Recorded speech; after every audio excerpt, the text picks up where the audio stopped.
So Notion just introduced Notion Sites, a really interesting feature that lets you build websites within Notion, complete with custom domains and Google Analytics. While we could already publish Notion pages as web pages, these new features make them feel much more like real websites.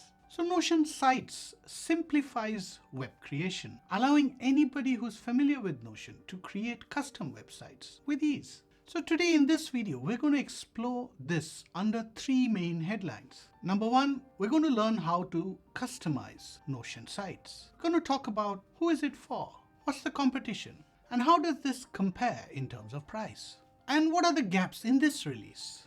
Let's dive in. So first, let's talk about customizations. Under the new Share settings, you select the Publish tab, and you'll see this page with a default watermark called Built with Notion. Now you can remove this if you host it with your personal domain. So clicking on this Publish button brings up a new option called Site Customization Options. But you know what? Your website is already live. So on the left-hand side, you get a preview of what the page looks like.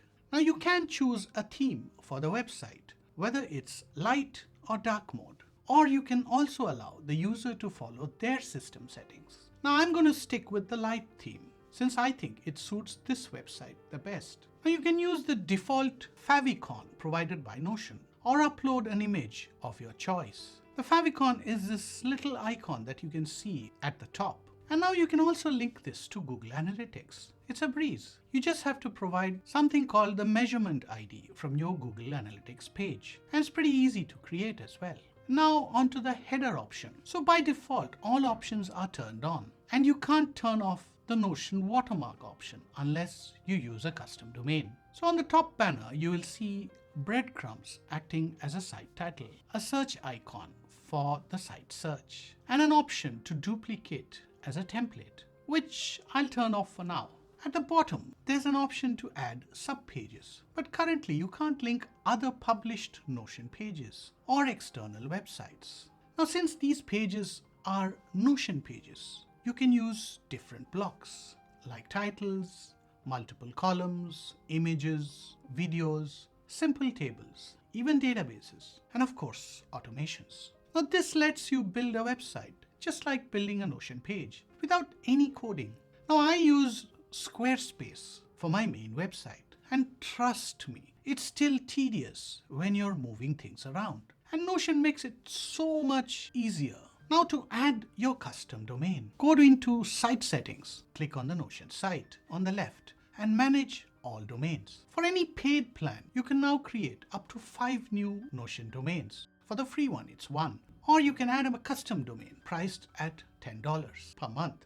Now you might be wondering, so who is the Notion Sites for? The functionality for creating a web page in this release is fairly simple. So if you want to create a personal website, publish simple blogs, share your Notion templates, add your bio as a student, publish your CV to attract some headhunters, or to create a simple website for a non-profit, your building association, or even an Airbnb you own, this is a fantastic solution. However, if you're a small business or a company with multiple employees, you might need more features like single sign-ons, a business logo, a payment gateway integration, and of course, advanced data security to prevent things like site scraping. There's also this little problem. Notion doesn't show subpages on the iPad or on the mobile, which indicates that there is still some work to be done. Now let's talk a little bit about competition.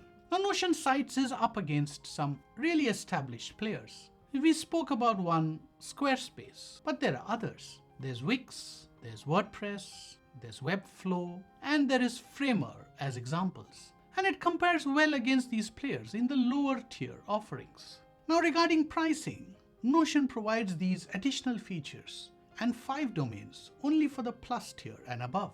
Now adding a custom domain costs an extra $10 a month, bringing the total to around $22 per month. Now this does give price parity, but not really feature parity, as it lacks some of the features necessary for a serious business use. Established players offer a bigger value proposition, as you can move up tiers, whereas Notion is limited to this tier. By the way, have you noticed that you can now create toggle headers using the 3 different headline options? This is brand new, just dropped, and it's something I love using. Now, Notion has been releasing a huge list of improvements, and you should take a look at this video next. And if you want to take your Notion game up a notch, you should watch this video on advanced Notion formulae.